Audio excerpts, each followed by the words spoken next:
Sarah. Hi.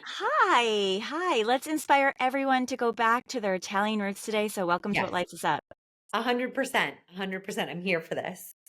I cannot wait for everyone to just hear your swoon-worthy story. Oh, So, at right? times it didn't feel swoon worthy. I will say that right off the bat, but it was a crazy one to be honest.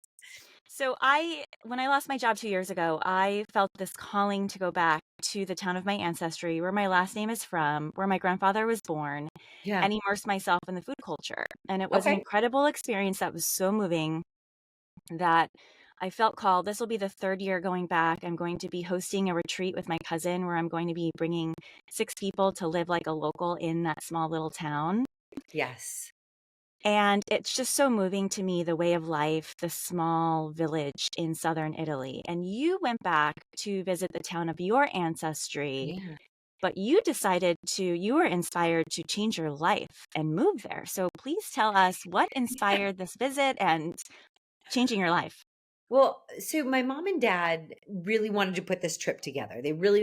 My parents had been coming to Italy every year, one year after the next for a few years, and they finally went to the village of my great grandfather. And they came back and they were just going crazy. We've got to go next summer. We're going to take you on like my parents have never taken me on a trip anywhere. They're like, "We're taking you." I was like, "What's gotten into them?" All right, yeah, let's go, mom and dad. I'm an only child, so imagine like 2.5 weeks with your parents. I'm Googling it. There's nothing really on Google. And I literally had no idea what to expect. My dad's like, it's this really small village, um, in the middle of nowhere. There's nothing you're gonna know. The people are very humble, of the earth.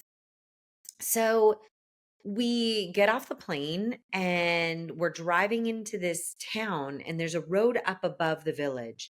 And from this road, you see this like circular kind of like, if you can imagine a swirled ice cream cone, soft serve cone. And like you can tell it's like rolling up, and at the top is a castle, like where the cherry would be.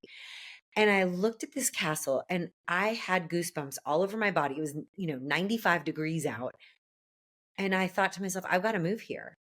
I hadn't even set foot in the village. And I was like, I've got to move here. And then I was like, that's crazy. I'm jet lagged. I don't know. I'm in Italy. I don't know what's going on. I've had too much cafe already. And it was a feeling that never left me from that moment. This was the summer, August 2016. We got to the village just in time. I don't know small town, southern Italy, August is just one party after the next. Every night till 3 in the morning, people are in the piazza, they're talking, they're dancing. Everyone that's moved away is coming home. So it's like this giant reunion where people are making pasta in the squares and everything else. It was just this wild experience. And I felt this electricity, and I really just it never let this feeling never left me. But I didn't go back and quit my job right then and there. I was like, that's too crazy. I live in San Francisco. I have this great job. I was working for Lyft, the rideshare company at the Mhm. time. I loved my job, loved the people I worked with, had great friends, a great apartment. Um, but we decided to go back the next year, kind of what you're doing, right? You went one year when you start going every year. And I thought to myself, if the next year's trip goes really well, maybe I'll do it.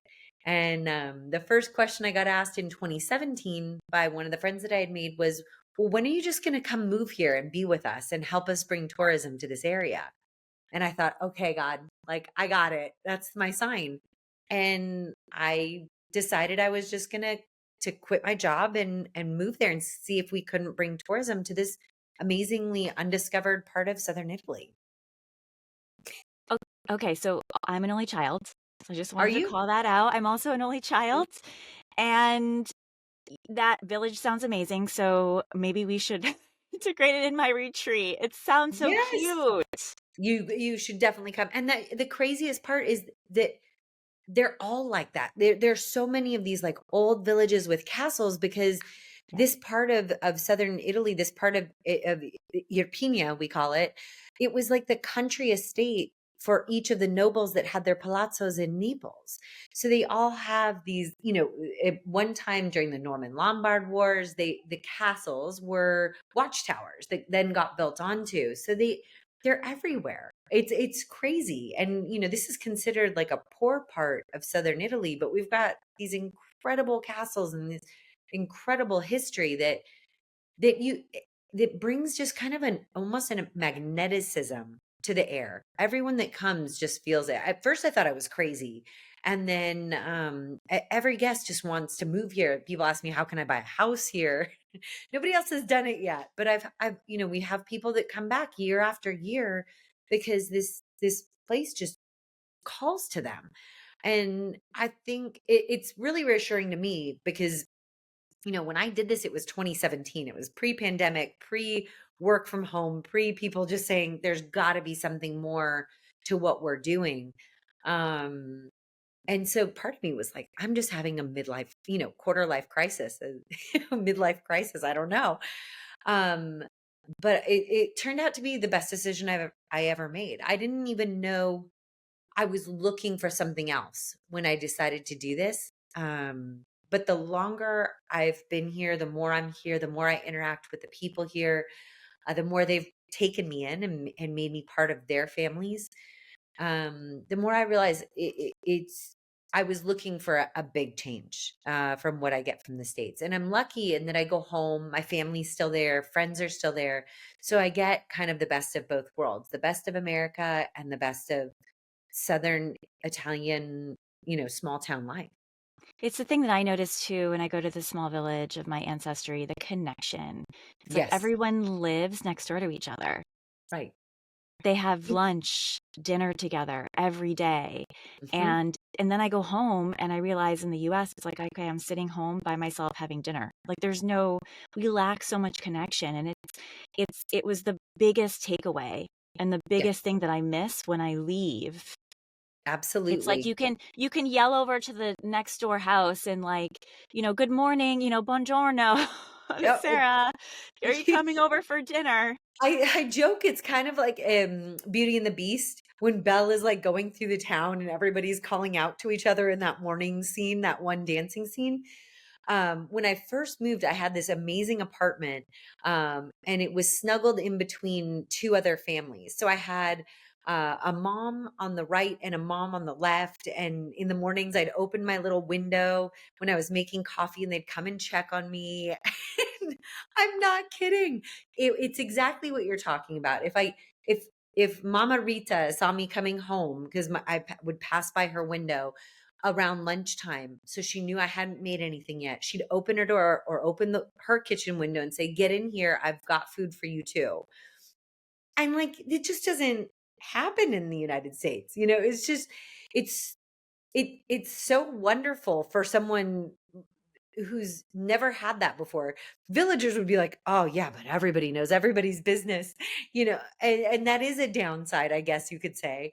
But at the same time, it's so wonderful. You know where your friends are. Everybody's got their bar in town. You probably experienced this where you can go there for a coffee. You meet someone on the street. You go and grab a coffee real quick. You spend 5, 10, 15, 20 minutes chatting with each other, and then you go on and do your thing. It's just a different way of life. I think that's the thing when I was trying to explain getting coffee with a friend in America, and people just couldn't understand it. What do you mean you have to schedule coffee? And what do you mean it takes 2 to 3 weeks to schedule a coffee? You've got to be kidding. People thought I was like trying to pull one over on them for a long time. How can we adopt some of those practices if we can't all live in Italy? I mean, I think it's hard, right? Because you've got that constant pressure in the States to be doing more constantly. I think that's one of the things I really noticed the difference is, we all talk about the dolce vita and like that wonderful Italian life where you can just slow down and it feels like time has stopped because it has, because they do live life different. I think sometimes it becomes a trope and a meme and it gets made fun of, but they live to over 100. and they're happier, and we all want to be here. So maybe we should be doing, taking a little bit more of that. And I think it takes an intentional moment to bring that into your life into the United States. And it's something that we have to work on to be able to do. And I would encourage people to do it. But it's hard even for me. I joke I have multiple personalities now. When I'm here in Italy, I schedule one thing a day. I don't do more because that 11 a.m., coffee or meet up with someone, I can't tell you how many times I've honestly had to call my 6 p.m. meeting and say, I'm running late, because I never left, because the meeting turned into lunch, turned into, hey, let's go see this person, let's go explore that. And then now I'm running late at 6 p.m. um, to when I'm in the States, it's like, every hour is programmed out. Um, but I try to bring a little bit of both to both worlds. Yeah, it's So like I how do think we it's set an intentional decision that I think that we can all make, and try to make a little bit more, make things a little bit more meaningful, which I think is becoming more of a thing in the States recently as well. yeah, it's about setting boundaries and really Yeah. getting And intentional. enjoying life. Like, don't forget, we can enjoy these things. It doesn't have to be how much can we cram into a day, because we have to be productive. Being productive is spending time with the people you love too. Yeah, totally. So tell us, did you speak Italian before you No, moved there? no, Okay, so I'm telling you, like, I am crazy. I'm a crazy person. because did Um, people really speak English in that village? no, nobody speaks English here. Right. There's one person, I have one friend that speaks fluent English, when I moved here. And so in 2016, I was even saying, here everyone says grazie. And I was, grazieing my way around, Italy, and buongiorno and ciao. That was the extent of my Italian. So when I came back to San Francisco between 2016 and 2017, I did take some private tutored lessons to be able to speak to people when I got back. And, um, I could say the days of the week, I could count to 1,000, I could make a dinner reservation, and I could say some very basic things to people, tell them where I was from, who I was. And I was like, oh, I can totally do this. It'll be fine. And then I got here. And not only did I realize I don't speak Italian, I realized they all speak a form of Italian called dialect that's totally different than Italian. And so I was basically mute for 3 months. I was horrified to make a mistake. I thought everyone was going to make fun of me. I didn't want people to think I was making fun of them. Until one night I was still going out with people, and it's amazing how much you can communicate face to face with hand gestures and faces and context. And one of my Italian friends was trying to speak English, just butchering it. And, I was going, yeah, you're doing it. You can do it. Way to go. And I was like, that's what they're doing with me for Italian. I just have to make a fool of myself. And through full immersion, I was able to pick it up enough. Here and there. I mean, people were speaking to me like I was a child, a 2-year-old child for a long time. But now I can communicate. I've since gotten married. That helps a lot. Just being around it all the time. My husband speaks English as well, but we've really crash coursed Italian to get me better. I'm taking lessons too. It's so hard. And even when I Oh, went back, I was trying, and my cousin's like, just say it in English. Like, no. we cannot understand what you're trying to say. And I'm like, I'm trying. I'm trying. I don't know anything. It's that you just, I think that the key to it is just to have no embarrassment. Everybody gets it. And sometimes you do. I mean, I say that to my husband too. When he's trying to speak in English, I'll be like, just say it in Italian because I don't understand. And there's just no shame. It's one of those, you just have to say, I'm going to mess all of this up. And that's okay. People want me to try and succeed. And I think it makes everyone feel good that you're at least trying, right? That you want to be a part of their world. um, but Italian is probably one of the most difficult languages to try to learn. There are like 35,000 different tenses, and I don't even know. It's It's been so hard. impossible. I speak in present tense, in a little bit in past tense, and like a millimeter of future. I'm So learning future right now, and it's like, okay, I need to go over this and over this. I have no idea what. no. And they have like the same, we have you, let's go. It's like just so much more straightforward in English, but what are you going to Totally, do? Don't worry. totally. The one thing everyone tells me in the village is don't worry. Italians don't even know how to speak Italian. It's like, okay, thanks guys. But you feel panicked, like you feel like you can't communicate, and then it honestly, it does sort of bridge the gap a little bit to have us understand each other's cultures. Like, I feel Yeah. like as a world, we're so divided. And just traveling to a different place and immersing in a local place like that where no one speaks English. I mean, in Rome and Naples, people speak English, but in those small towns, no one speaks English. Like, I can't go to the store by myself. No, it's an adventure to say the least. You will end up leaving with something you didn't know that you needed. But I think you're 100% right. In these areas, it was amazing to me too. You In these situations, you do get you get people want to help, and you remember there is good in this world, right? And that at the end of the day, we still do have more in common than we have divided. And I think when you come to these areas that are less that aren't touristic, not even to say less touristic. I mean, in the village that I was living in, if someone came in speaking English, my phone would start ringing because people would say, Sarah, there's someone here and they need your help, because nobody speaks English and they knew I was the only one that could.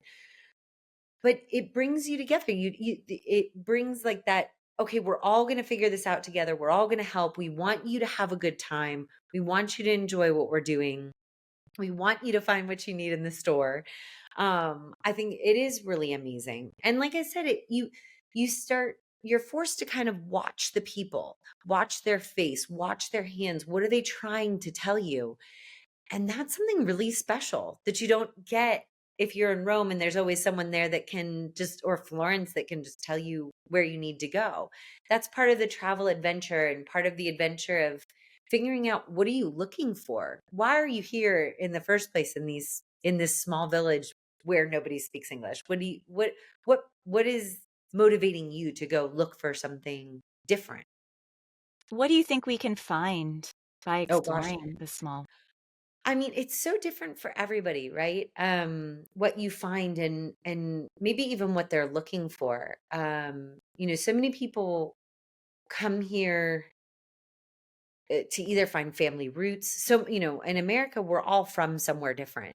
Um, Very few people, everyone still identifies with where their family moved to America from, and I think it's a really unique thing. Like here in Irpinia, everybody is Irpinian. Like nobody's left the village that they're in. It's a village of 1,500 people, an hour from Naples. The Italian moms that I lived between, they've never been outside of Italy. They've never, they only went on their honeymoon outside of Irpinia. So eh, it's an interesting dynamic, because you're getting so much more. I think you get a way, I call it a living history here, almost.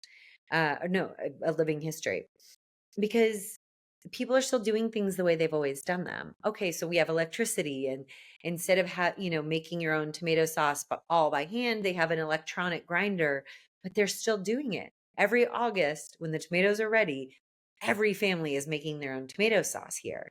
And when they found out I didn't have my own tomato sauce, all the women in the village came and brought me some of theirs, because they were horrified at the idea that I would go to the store to buy tomato sauce, which, it's still better than anything we get in America.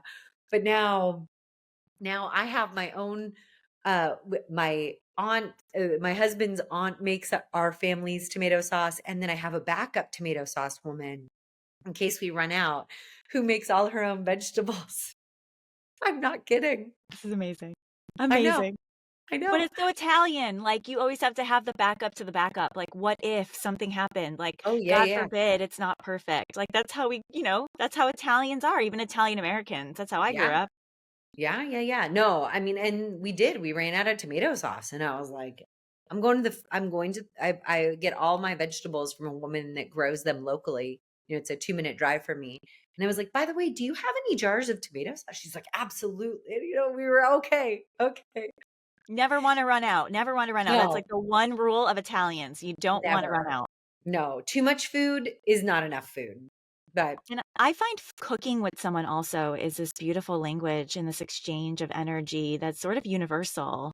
yeah, that's one of the things that we do here, that I do with guests that come to visit, that is probably one of the most beloved things people do. If it's not doing an actual cooking class, there's this restaurant that's been open for 90 years, in this Wow. little village, and it's mom, dad, and daughter are in the restaurant. They've won every award you can win, but they don't care. They don't want to be called chef. They're just taking the food traditions that have been in this area forever, and they want to share them with people. And they do. We make pasta by hand, and people go home and then they make them at home and send us pictures. It's one of it's by far one of everyone's favorite things. Or we do lunch with the winemakers at their kitchen table, where you taste the wines with them and they make lunch from, I mean, what would be considered a small organic farm in America, but it's their family garden. And everything is from the property, and they don't speak English, and we don't speak they don't, the guests don't speak Italian. I'm there to help facilitate the conversation, but it's amazing how much people sometimes don't even need me. Just by hands and one word or pointing, they're really able to communicate, and people end up leaving feeling like family. And I think that's it. It's just so special, and it's why people want to keep coming back to these areas, I even love if you don't that. understand everything. That's the beauty of the Italian culture is everyone's family, Right. right? They Everyone. embraced you when you moved there.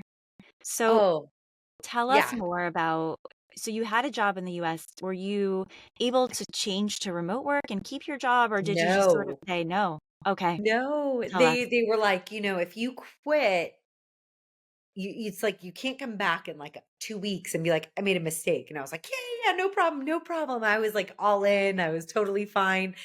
I was sad to leave them because I really did I loved my team. It was a great job. Um, and I will admit that first morning I woke up in Italy after I'd quit my job, after I had got rid of my apartment, got rid of like almost all of my possessions except for what fit in a few suitcases, and thought, what on earth have I done? How do I get my job back? How do I get my apartment back? That panic of that first morning. And luckily, I had a friend. Come on, let's go. They knew that morning I was going to need someone. And they took me out, and we drove down into an olive grove onto their property and had me touch the ground. And I swear it was like an electricity in the ground. And I took a deep breath and said, okay, I'm going to be all right. Um, so no, I did it with no safety net, we'll say. There was no remote work. That wasn't a thing yet.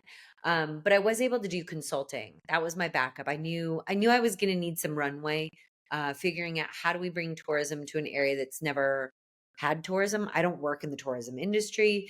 I didn't at the time. So what do I do? So I was able to do consulting. And at first people were like, I don't know, you're living in Italy. But then they realized the time difference was such that if there's crisis is always at night, but that was my daytime. So they could just, email me, or we'd get on a call, and by their morning, the plan would be in place for what we should do next. So it ended up working really well. Um, my business started, really the tourism side and people wanting to come visit and putting together a plan started really taking shape at the end of 2019. So I did shut down my consulting business to focus full time. And then of course that's when we had the pandemic. So it was 2020 was an interesting year. I have to be honest with you, it was kind of beautiful at times because I didn't have another job, and it really kept me in the moment. It's also when I met my husband. I'd been here for over 3 years, back and forth between the states before I met my husband. He's a winemaker here.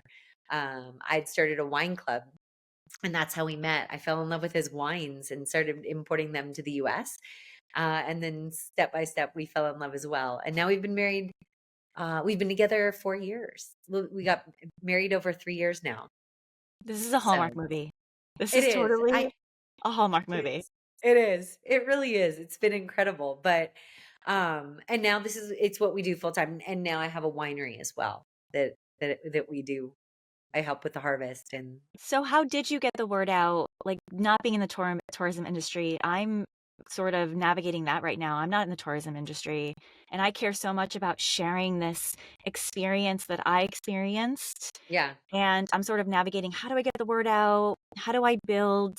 I'm only trying to take 6 people. I sold one so far. It's in September, but I'm sort of navigating like, how do I sort of get the word out and build confidence, because people have to trust you when they're traveling. And Especially when you're doing, I like to say that I do bespoke experiences more than, tourism, because you can't say there's tourism. Trying to put together pricing lists was impossible because there was nothing here, and the people here are so lovely and warm. They were like, I don't know. I mean, they're just coming for lunch at our house.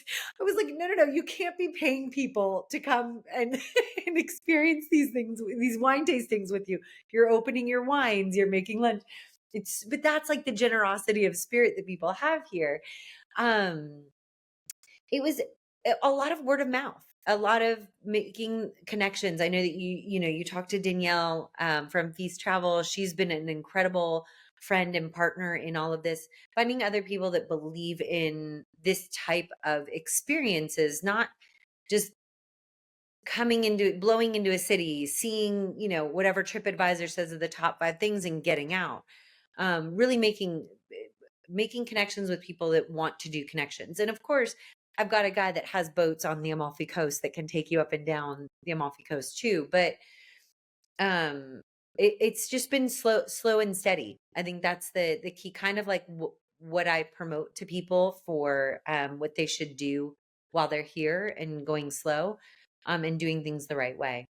Um, that's been the most useful. And then word of mouth, because this kind of travel, people can't even pronounce the village or the area that I'm in. So how do you convince people to get here?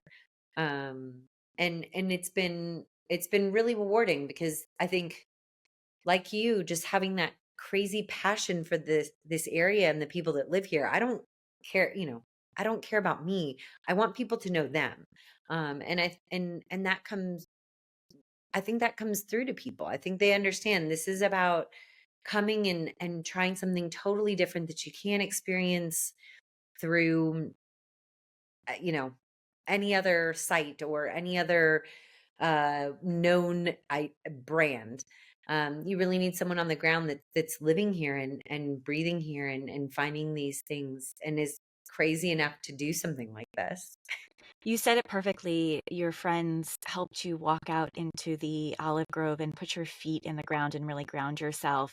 And even if I'm walking around this town and I will have a food that reminds me of my childhood, and it's sort of like, my God, I'm really from here. I was walking through the village, and I've shared this on previous podcasts, but we had this town festival, and it's the longest running festival of Caserta.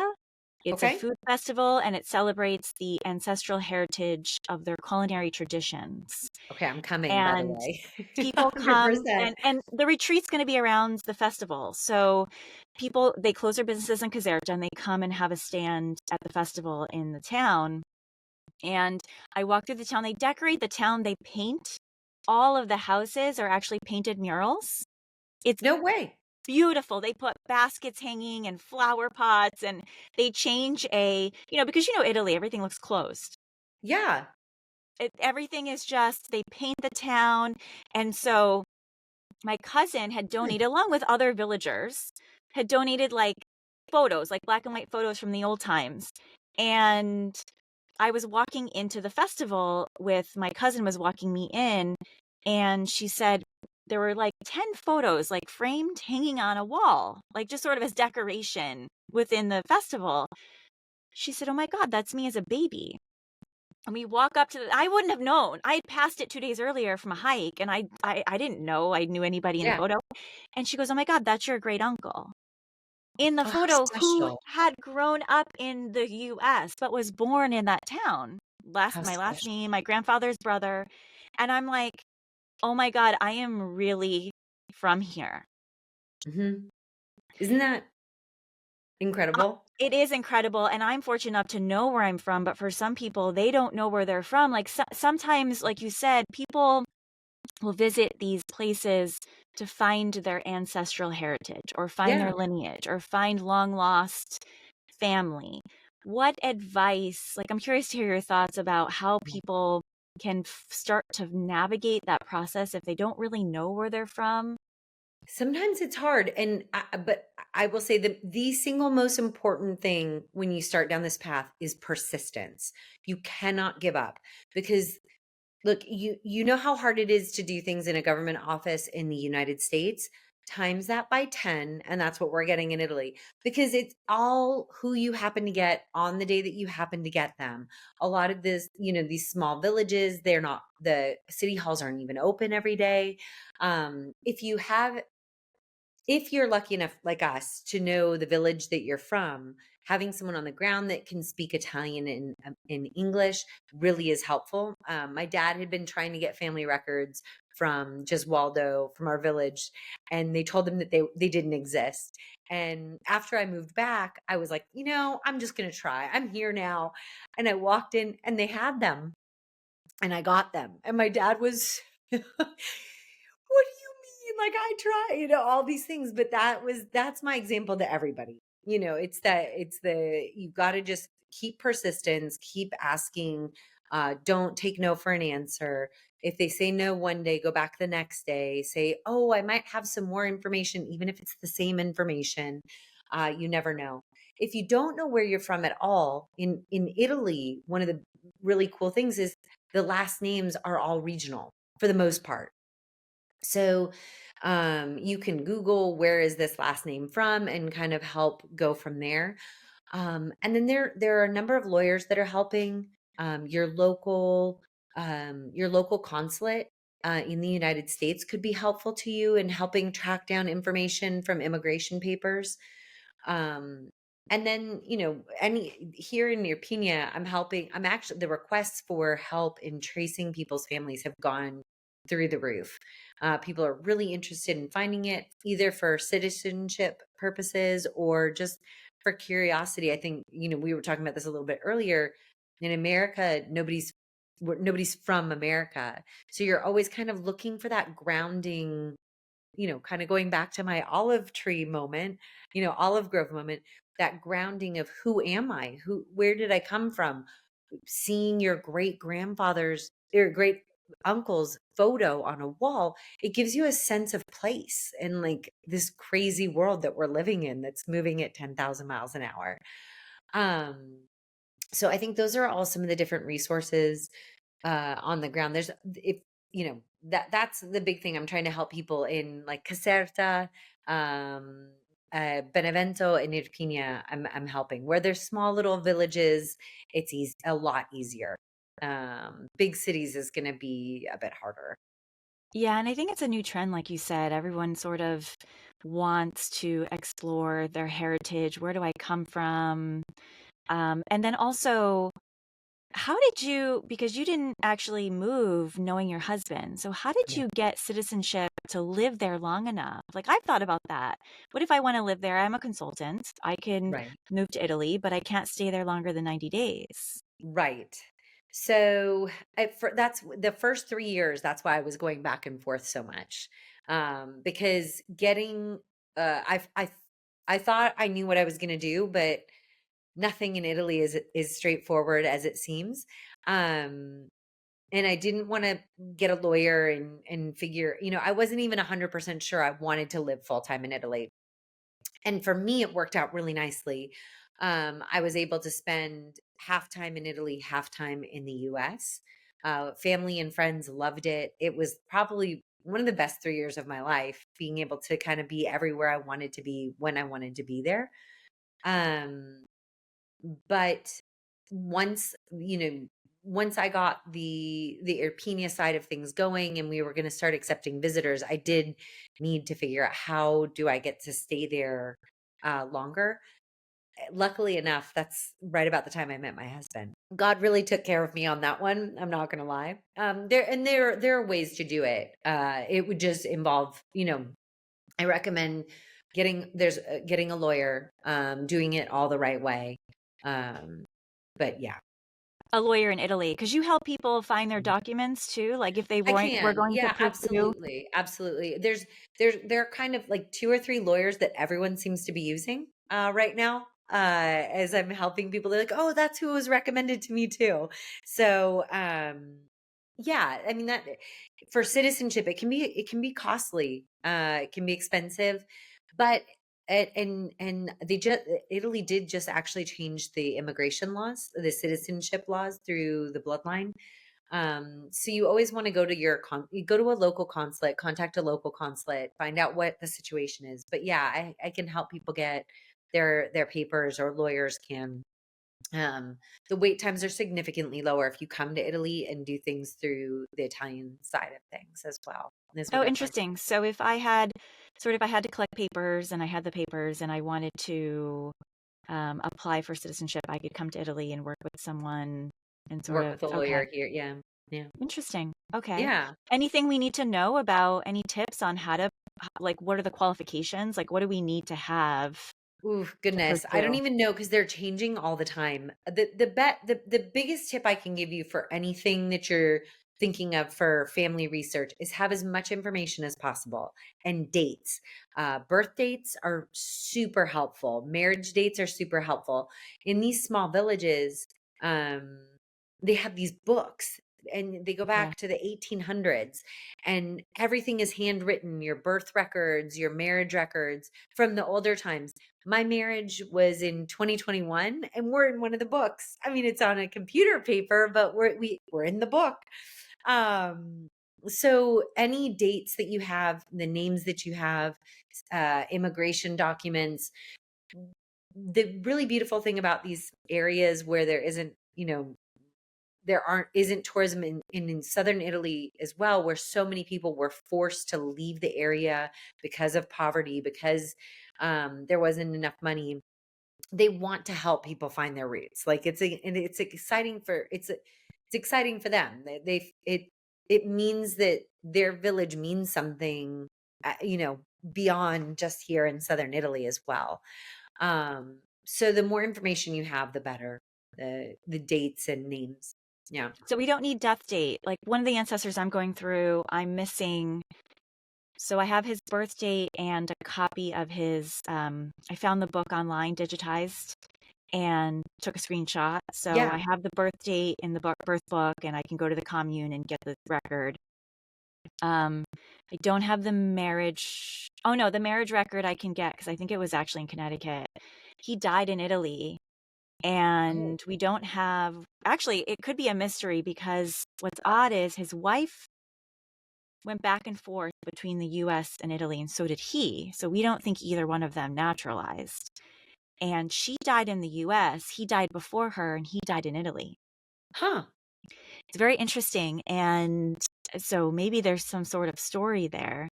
But Here's the I think I can go through him. He's my great grandmother's father. Or I no, I'm don't sorry, my great grandmother's husband's father. Oh my gosh, I don't even know. I know I started looking into this with my family, and then I just kind of was like, this is a lot. I'm not gonna lie. Um, the other thing you should do, honestly, and I've done this with people that have come looking for their families, is we go to the town, go into the bar and say, who knows this person? And you would not believe how excited, like, the bar is Really? filled. Oh my gosh. Yes. The last name They is so go and track common. people down, like, to their homes. And they're like, Wow. "No, no, this is so and so's, daughters, best friends, cousins, girlfriends, mom. You got to talk to her." And they will go door to door until they find you who knows someone that knew someone that can tell you what happens. And it's fun. It's like a scavenger hunt. And people are excited about it. Oh my God, I'm gonna have to come with you. You're gonna have to come with me in Oh, September. I'm So we're gonna in. book a I'm date. 100% in because it cracks Castle me up. Dooney. It's Yeah. in Castle Dooney. Okay. I haven't been to Castle Dooney. It's in Benevento Easy. province. Sure. But we'll have to, I've never been, so Oh my gosh, I'm happy to go. It's hilarious. I'm helping a couple in Benevento for they're coming in April. And so we're gonna go to little city hall, see what we can find. Sometimes the church has the record, sometimes city hall, because Italy, I know. no separation. Yeah, I know. So what has brought you the most joy on this whole journey? And what advice do you have for people that want to find what lights them up? Goodness, I think just trust your instincts. I think I think we're so programmed into, and it's changed even since I've left, right? Like this is what we do. You take these steps for your career, these steps for your life, and you forget that there is no program. And God is a plan for each one of us that is unique and different. And listen to your gut, listen to what you want and what brings you joy and what puts that huge smile on your face, and see if you can pursue it. I know that I was so lucky. um it was the right place at the right time for what I was doing and where I was in life. um but I think don't be afraid, and to take the chances. The worst thing that happens, you will figure it out after. Nothing has to be forever. These are all the things that were told to me when would have these panic attacks, because I jokingly call it the 90-10 rule. 90% of the time it's the best decision I ever made in my life, but the 10% that it's really not. And that's when you have phone a friend, call an emergency in. And people would be there to remind me, this is what I was looking for. I was looking for something different. I didn't want to do what everybody else was doing. I wanted to feel the joy that this area and these people here brought me. And so your adventure might not be moving to a small village in Italy where no one even can pronounce the region. It might be, what you're already doing. Maybe it is being in the job that you're in, or maybe you want to change careers. And I think I would encourage people just to do it, to take the chance. I think we're so lucky, especially being Americans, being raised with the idea that we can do anything we put our minds to. It's such a uniquely American idea and mindset, and we should take more advantage of it. Especially today, there's so many cool opportunities where you don't have to be behind a desk in an office every day. Yeah, a lot more remote work. I mean, you moved across the world, halfway around the world, and you found your husband, your purpose, your Yeah, joy. And I think some of the joy could be finding where you're from, your lineage, your ancestral roots. absolutely. I think it brings so much back. Like I love being able to work outdoors. I love working with the winemakers that I work with, and I go and I help with the harvest, or I help with the green pruning, and I love cooking lunch every day with them, or hearing their stories and what brings them joy. Um I love that it feels like I'm still stuck in time sometimes. There are times when it's not. But it's magical. It's magical being able that my job now is to listen to the stories of other people and help bring, like, connect that with people looking for the magic of Southern Italy. The magic is perfect. It's like you're inspiring us all to go find our own magic in Oh, Italy. So I love that. And where can people find you, follow you? sure.